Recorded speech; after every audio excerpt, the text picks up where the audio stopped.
Often it's necessary to create a new part that differs only slightly from an existing model. You can save quite a bit of time by simply using the existing part as a starting point, then making the necessary modifications.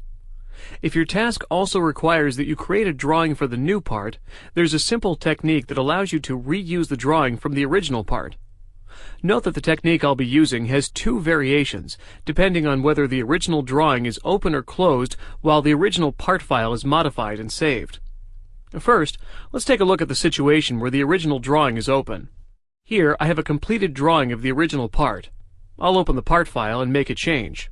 To make the change obvious, I'll simply add a large rectangular hole.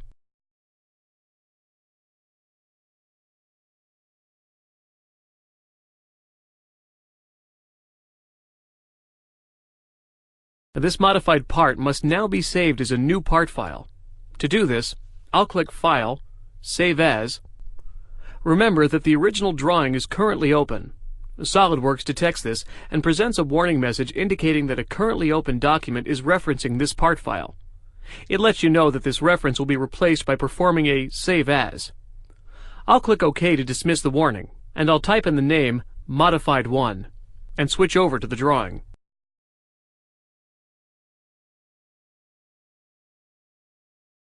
As SOLIDWORKS indicated, the drawing is now referencing the modified part. But I don't want this. I want the original drawing to remain intact. This is not a problem. Keep in mind that as long as I don't save this drawing, it hasn't changed and will continue to reference the original part. Instead, I'll click File, Save As, and save a new drawing document with the name Modified 1. And this completes the process. I can close all files and open the two drawing documents. You'll notice the original drawing is unchanged, and the new drawing is referencing the modified part.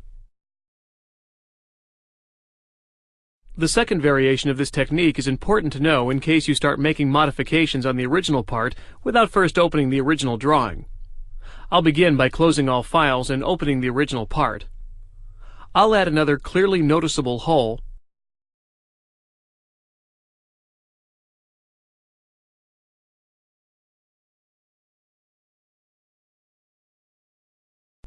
and I'll save the part using the File Save As menu. I'll call this part Modified 2. The part is now saved, so I'll close it.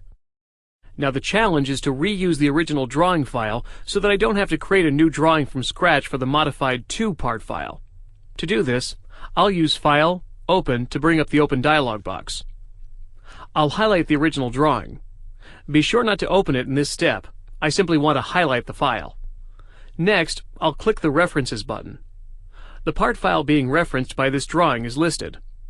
I'll select the file, double-click the file name, and browse for the new Modified 2 part file. Once selected, I'll click Open and OK to dismiss the References dialog. Having redirected the drawing file to the new part file, I can now click Open, and you can see the file is referencing the Modified 2 component. Now be careful not to click Save at this point. Remember, this is still the original drawing file, which we don't want to change. Instead, to create a new drawing document, I'll use File, Save As, and call the file Modified 2. The process is now complete.